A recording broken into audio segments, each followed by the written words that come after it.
The second reading is from Proverbs 16, verse 9. It says simply, "The human mind plans the way, but the Lord directs the steps."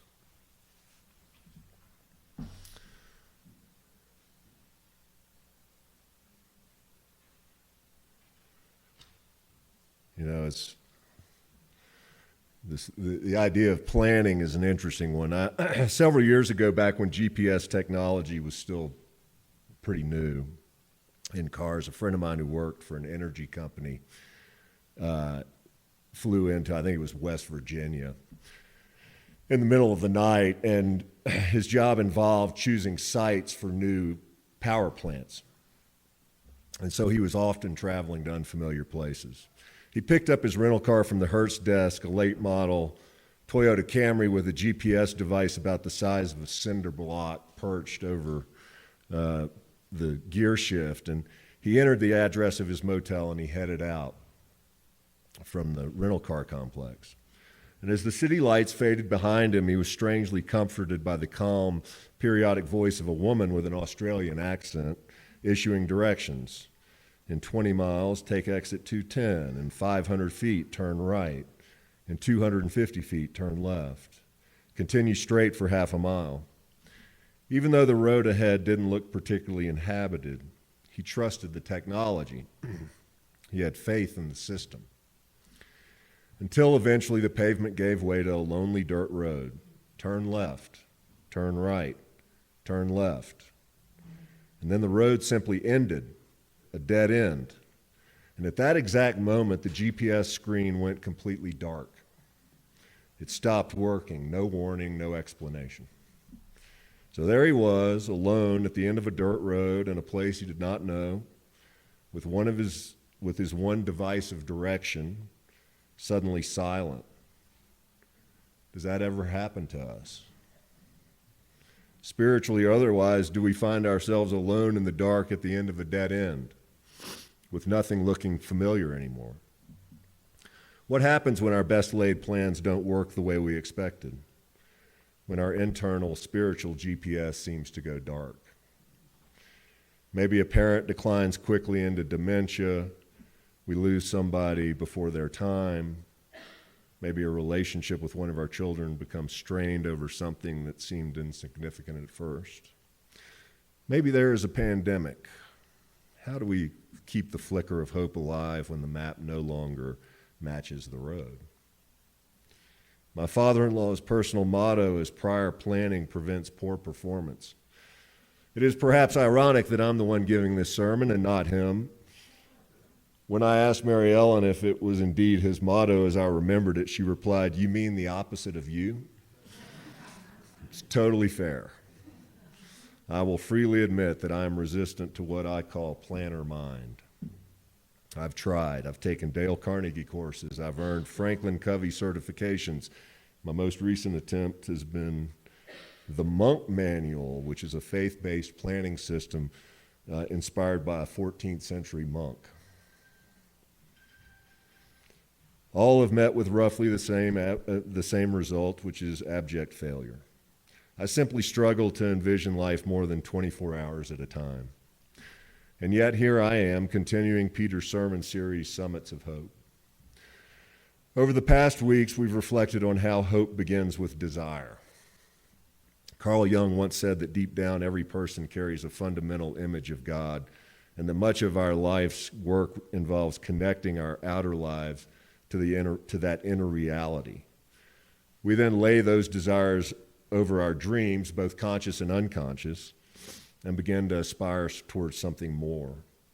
Last week we talked about setting an aim, about getting ourselves pointed in the right direction. And today we turn to the role of planning in the spiritual life.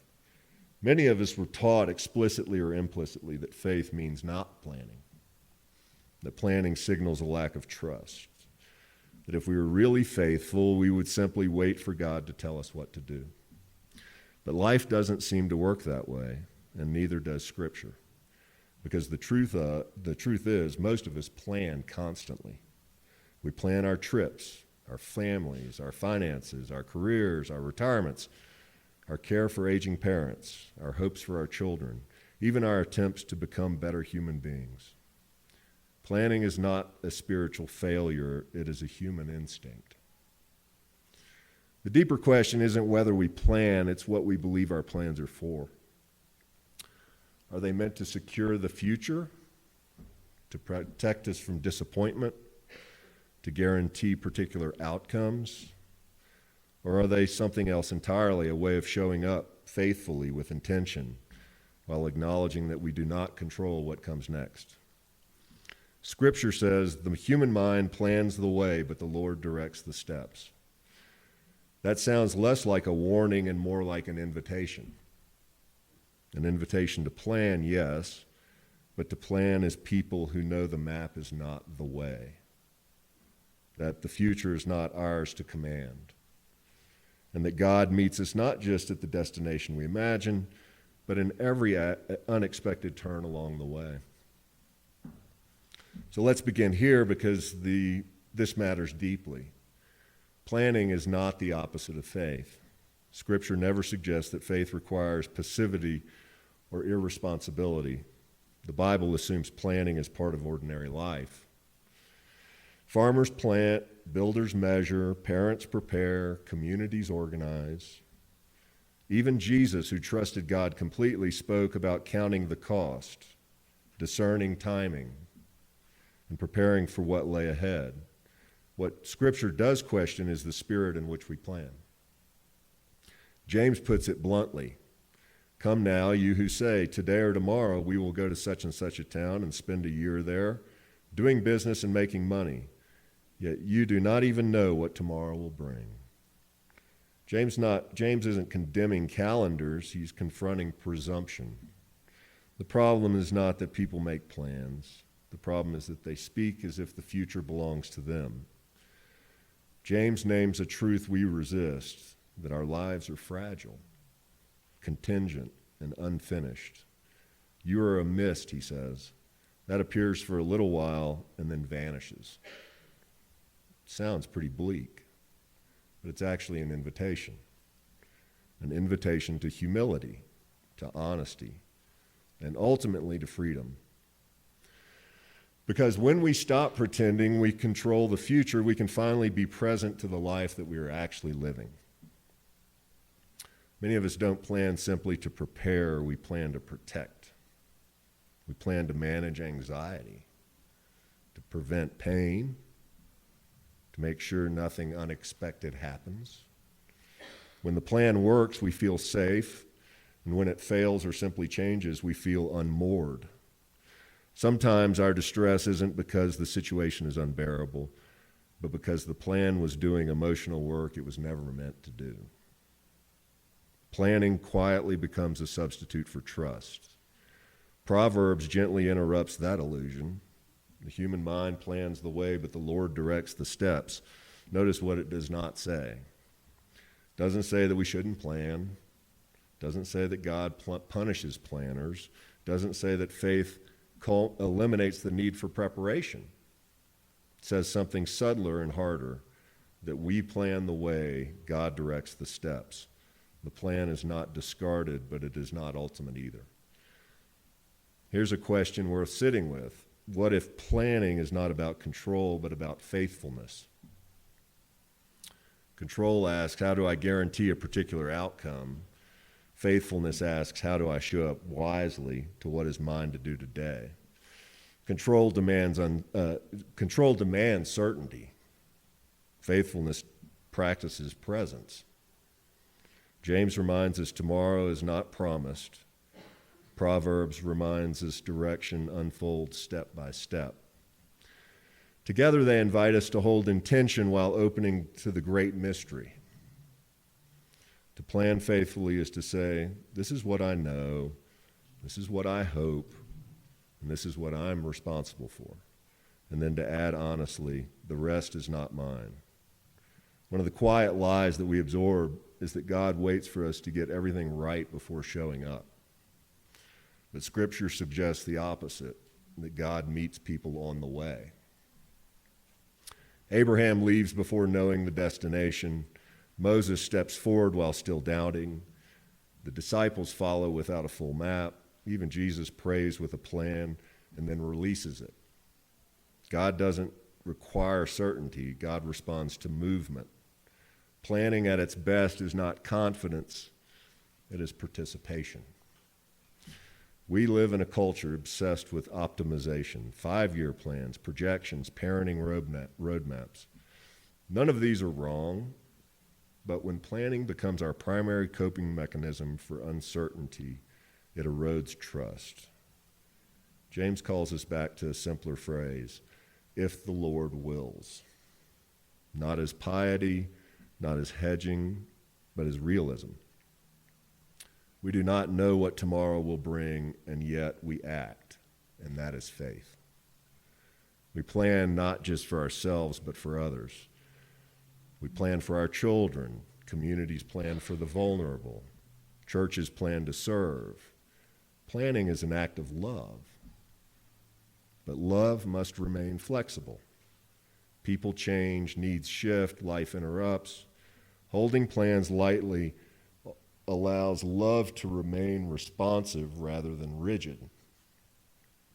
Somebody suggested wearing plans as a loose garment. One of the hardest spiritual disciplines is releasing outcomes. We are responsible for intention and integrity. We are not responsible for everything turning out the way that we imagined.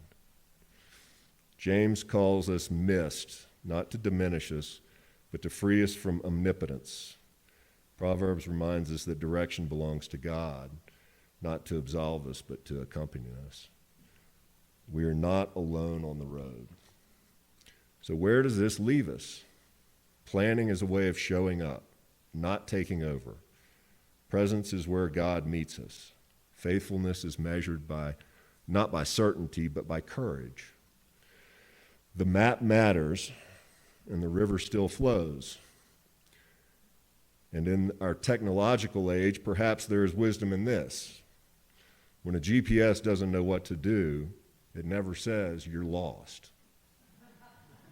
It simply says in a soothing Australian accent, recalculating.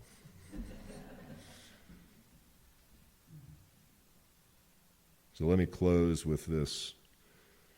The front of the program has a quote from Mary Oliver, and I thought I'd just read the whole poem. It's called The Summer Day. Who made the world? Who made the swan and the black bear? Who made the grasshopper? The grasshopper, this grasshopper, I mean. The one who has flung herself out of the grass. The one who is eating sugar out of my hand. Who is moving her jaws back and forth instead of up and down? Who is gazing around with her enormous, complicated eyes? Now she lifts her pale forearms and thoroughly washes her face. Now she snaps her wings open and floats away. I don't know exactly what a prayer is. I do know how to pay attention, how to fall down into the grass, and how to kneel down in the grass, how to be idle and blessed, how to stroll through the fields, which is what I've been doing all day. Tell me, what else should I have done? Doesn't everything die at last and too soon? Tell me, what is it you plan to do with your one wild and precious life? Tell me, what is it you plan to do with your one wild and precious life?